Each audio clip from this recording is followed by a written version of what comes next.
Hey guys, it's Britt from InPursuitOfHappiness.net with another weekly video about happiness and the various things we do to pursue it. Today I want to talk to you about intuition. Intuition is one of those kind of airy-fairy ideas that can kind of be hard to wrap our heads around, I think, especially in the real world when we really need to use it. Intuition is like your gut talking to you, right? Your inner voice that's supposed to know all things and always make the right decision. And that's great in theory. But in reality, how do you know if you're listening to your intuition or something else? We all kind of have voices in our heads. Makes us sound like we're crazy, but the voices in our heads that tell us, oh, do this or oh, do that. And it's not always clear if that little voice is our intuition or if it's something else like your ego or your fears or, something not really that deep inner all-knowing voice. So how do you tell? I have come up with a list of kind of 3 things that I use to tell if the little voice I'm listening to is my intuition or something else. Number 1, are you using the word should? This goes back to my standby rule, don't should on yourself. Your intuition never uses the word should. Because should, when you say, oh, well, I should do this. If you're trying to make a decision and you say, well, what I should do, stop. That's not your intuition. Should is an expression of outside influences. It's a sign that you're trying to live up to some sort of expectation. And that's not rooted in your intuition, okay? That's rooted in society expectations or some ideal about what you think you're supposed to be.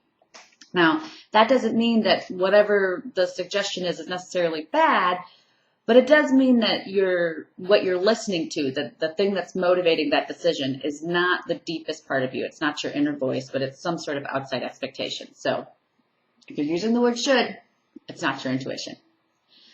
Second thing. Does it fit with your values?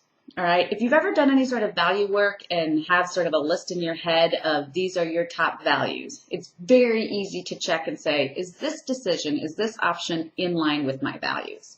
If not, it's not your intuition. Your intuition is always going to push you towards your highest self, your best version of yourself, of who you want to be.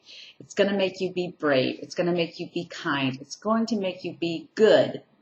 Whatever good and kind and brave means to you. So if the decision or the suggestion that you're hearing from that little inner voice is taking you away from your core values, that's not your intuition. All right. Number 3, the third question to ask, and I confess that I totally stole this from somebody on the internet. I read it a few months back, and I think it's brilliant, and I wish that I could remember who it was that I saw it from because it's very, very smart, and that is, will it hurt anybody 30 days from now? Now, I found this litmus test is especially helpful for women when we're trying to figure out, is that our intuition or are we just being selfish? Because that's a big fear I found that women have when we're being guided by our inner voice. Sometimes we're tempted to say, oh, that's probably not really intuition. That's just me being selfish. But ask yourself, will it hurt anybody 30 days from now? And this is helpful because it helps you figure out the difference between inconveniencing somebody. Your intuition doesn't have a problem with inconveniencing people on occasion, but it won't hurt anybody. Your path to happiness, your purposeful path in life won't actually hurt anybody else long term. So if the decision you're contemplating will hurt somebody else in your life, really, truly, irreparably hurt them 30 days from now, and that's a sign it's not your intuition. So those are my tips for you today. Are you using the word should? Does it fit with your values? And will it hurt anybody 30 days from now?